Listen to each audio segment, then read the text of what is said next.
Hey Sagittarius, this is your girl Nosh. This is going to be your reading for whatever time period that you see it. Whenever you come across this video, whenever you when you open up your YouTube and you see this video, that's the time period you're supposed to come across this video. There's really no time lines or time stamps for tarot readings because it's energy. Energy doesn't come with time. Energy happens when it wants to happen. So Sagittarius Sun, Sagittarius Moon, Sagittarius Rising, Sagittarius South Node, North Node, Venus, Mars. If you have Sagittarius there, this reading may apply to you. So universe, what is going on with Sagittarius? As you guys can see, I have reverted back to using my Rider-Waite deck. This is the original deck. I usually use my Light Seers cards if anyone is interested. The other deck that I use is called Light Seers Tarot. This is the Rider-Waite deck. This deck has always been my favorite because this is the first deck I started using when I was like 14, 15. And during that time period, I honestly didn't even know what was going on with the cards. But over the years, I'm in my 40s now, so you can tell it's been a long time. So I said, let me go back to using the deck that I always used. The deck that I was always comfortable with. And I don't know why, but the Rider-Waite deck has always been something that's very comfortable for me. So let's see, using that deck, what's going on for you, Sagittarius? What's going on for the Sagittarius energy? Universe, Spirit Guides, Ascending Masters. What's going on? What's the message you want Sagittarius is to hear? Sag, Sun, Moon. Doing my part? I think we're good here. All right, so we have the Empress reversed, and we have the Three of Swords reversed, and we have the Pentacles reversed. And at the bottom of the deck, the overall energy we have is the Devil. Okay, let's talk about the Devil first. The Devil is all about toxic patterns, toxic behaviors, obsession, possession, bond. Sagittarius, you could be in a situation where you're possibly bonded to someone. You possibly may have a soul contract with someone right now. You may be in a karmic relationship right now, or you may be in a karmic connection at the moment. That's what that tells me. The hell was that? Cat hair, dog hair, animal hair. The Devil, basically, it's not a negative card, but the Devil does represent toxicity. The Devil does represent stability, groundedness, because it does represent the Capricorn. So it could be that you're dealing with a Capricorn, right? Could be that you're, like I said, in a contract, in a soul tie. Those of you in soul ties and contracts, it's very easy to break away from them. All you have to do is mentally, in your mind, call up that person that you feel tied to. Tell that person in your mind that this contract is over. And then pretend that there is a piece of paper in your hand. Again, picture a piece of paper, says contract between such and such in your mind. And just rip it.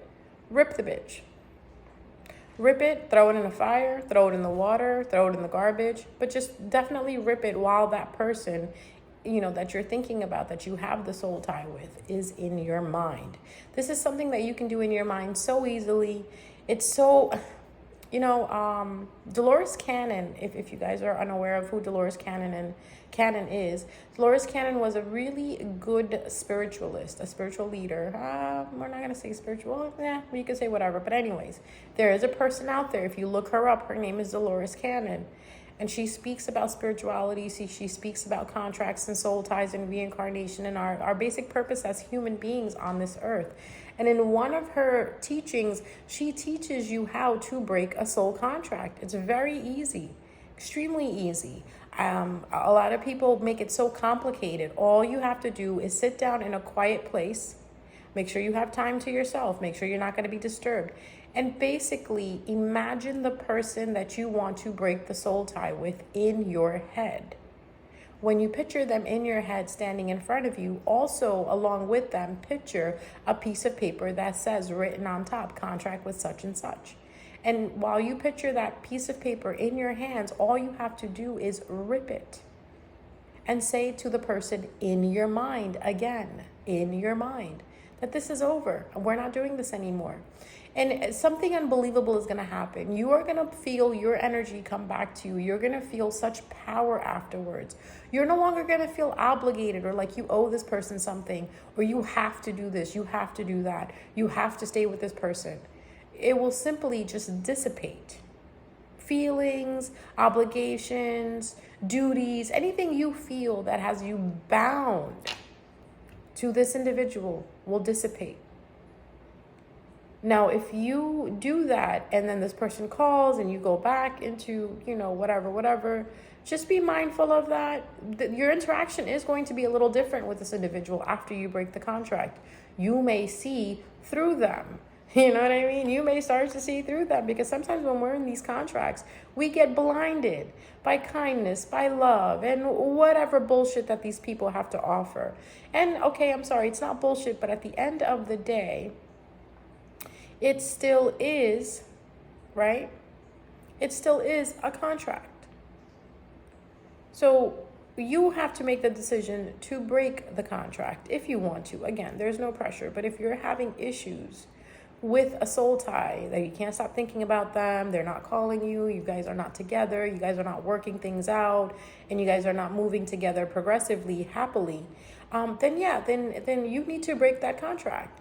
Now, if you're in a situation where you may be in a soul tie, but it's going good, you're working things out, you're giving an equal give and take to each other, then fine, it's good. Break it whenever you want to, or sometimes these soul contracts and these soul ties can come out positively. They can end in marriage. They can end in the best friendship ever.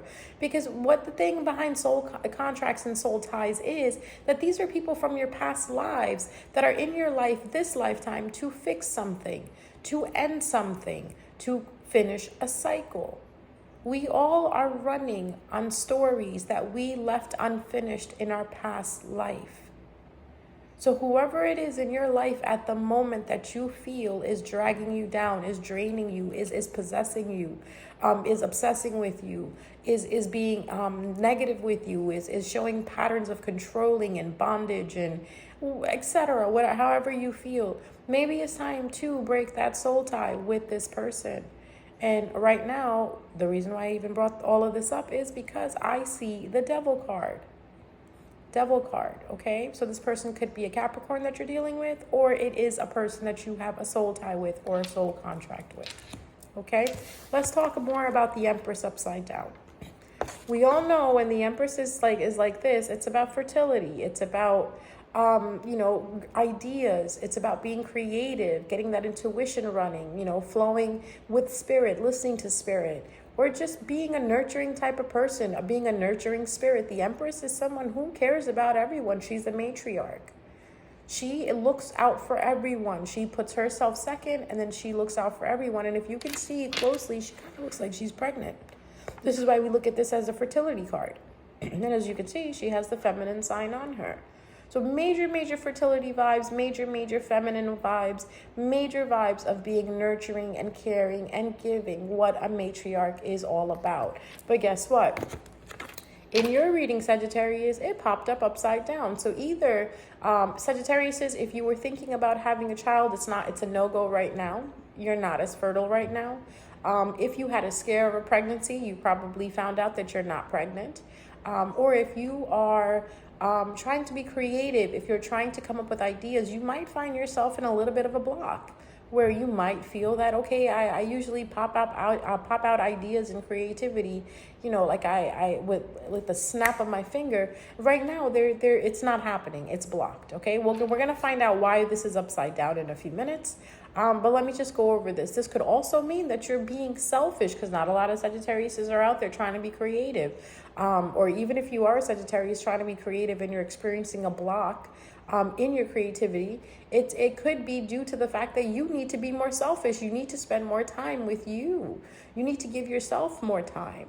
Is there someone in your life like this Capricorn that's taking up too much of your time? Or this duty that you feel that you that's enabling you to do what you need to do for yourself, right? Because soon as you become selfish, You are going to heal. There is something that happened. And right now, since we're in that Venus retrograde, that Leo Venus retrograde going on, and we got a Mercury retrograde coming up, we are really dealing with past traumas. Traumas that either happened this lifetime or traumas that happened in a past lifetime. But overall, we are dealing with something that broke our heart, sincerely broke our heart. Not like, oh, he didn't call me back, oh, he didn't show up, he stood me up. I'm talking about this person was the love of your life that you once gave everything to. You had yourself contracted with this person. That contract is finally coming up again. Even if you're not with the person, the contract is still standing. Now, a lot of you are going to say, oh, but I broke the contract with them. I broke up with them a long time ago. I don't care about them, this, and that. But subconsciously, you still care.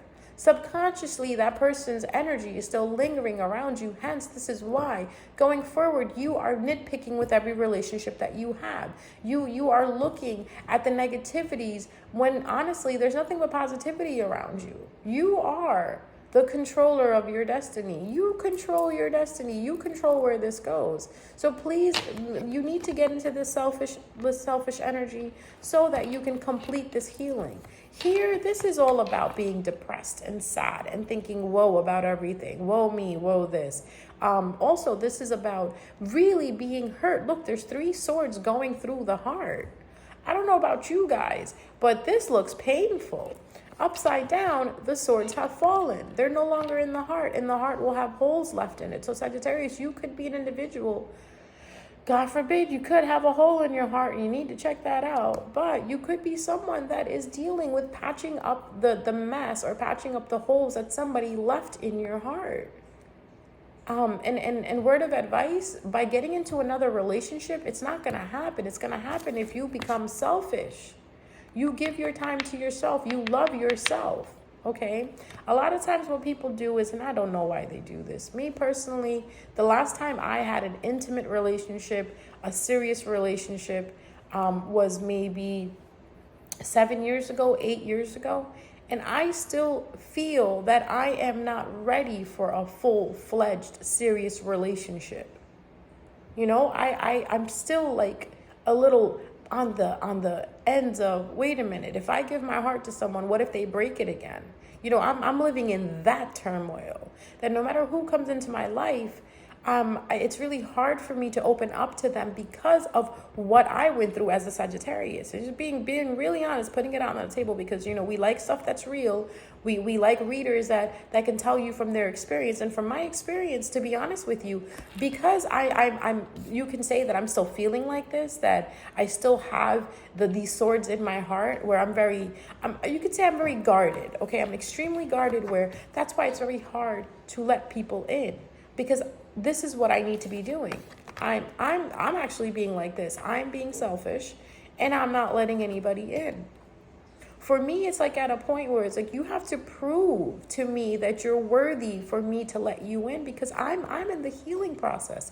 And even though it's been 7-8 years, I'm still in the healing process, because I don't want to burden someone else. I don't want to be with someone else while thinking about all the things that could go wrong. And the reason why, when we're with someone else, after we break up with someone who basically broke our heart or whatever, we are constantly waiting for someone else to hurt us. And that's where we need that healing to come in. If you are in a position where you're dating someone or you're in a relationship with someone, right? And you feel like this person is going to hurt you, that this person is not going to be there for you, please opt out of it. Please go back to being selfish. Please heal, okay? So there are some Sagittariuses out there that are going through this right now, where you could be in a situation where someone's asking you to be in a relationship, or someone's talking to you about a relationship, or you could be talking to someone, but you need to heal. Are you healed enough to go forward?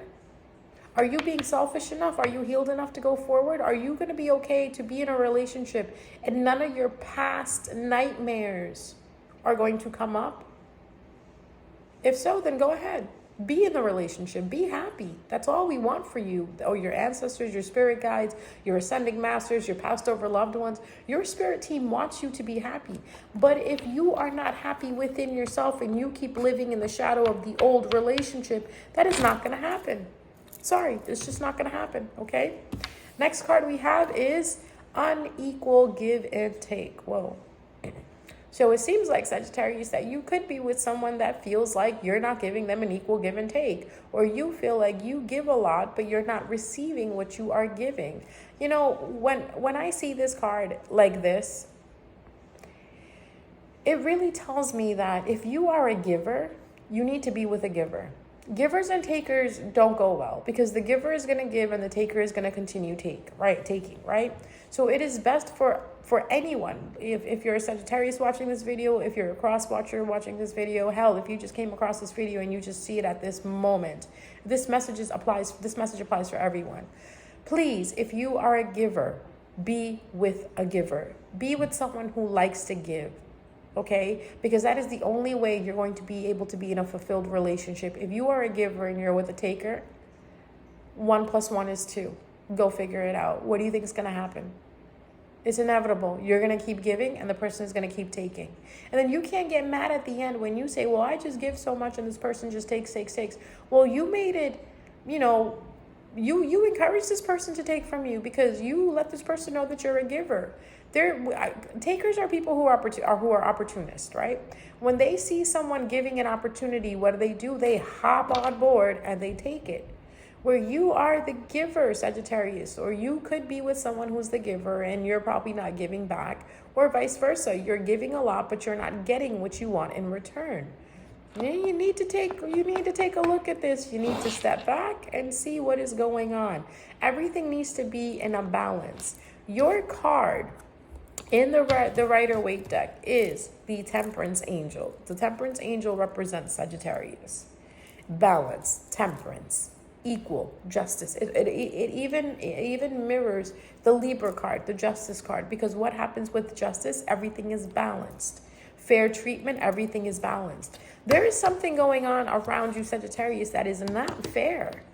Is either you're doing something that is not fair to someone, or someone is doing something to you that is not fair. But you know what? Just hang on, because you know what happens? Things that are done in the dark always come to light, okay? And it could be the culprit, could be this Capricorn. Or if you don't have a person in your life, it could be a situation where you are negatively obsessed with. Or, I said it, all right, I said it, so I said it. Or it's a situation you could be obsessed with. It could be a situation that you're trying to control. Don't forget, this is not only someone you control, someone trying to control you, but it could be you trying to control a situation. And it's telling you, stop. Because look what's happening. You got the Empress upside down, you got the Three of Swords upside down, and you got the Pentacles upside down, okay?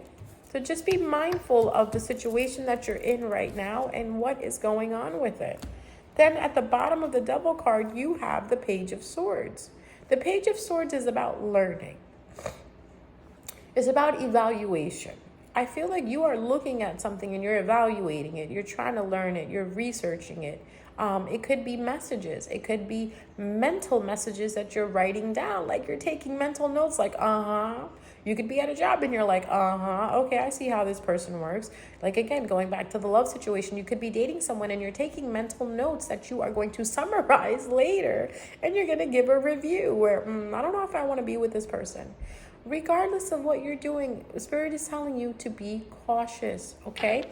I'm going to end it right here and pick back up in a little second. Well, give me a few seconds and I'm going to pick back up, okay?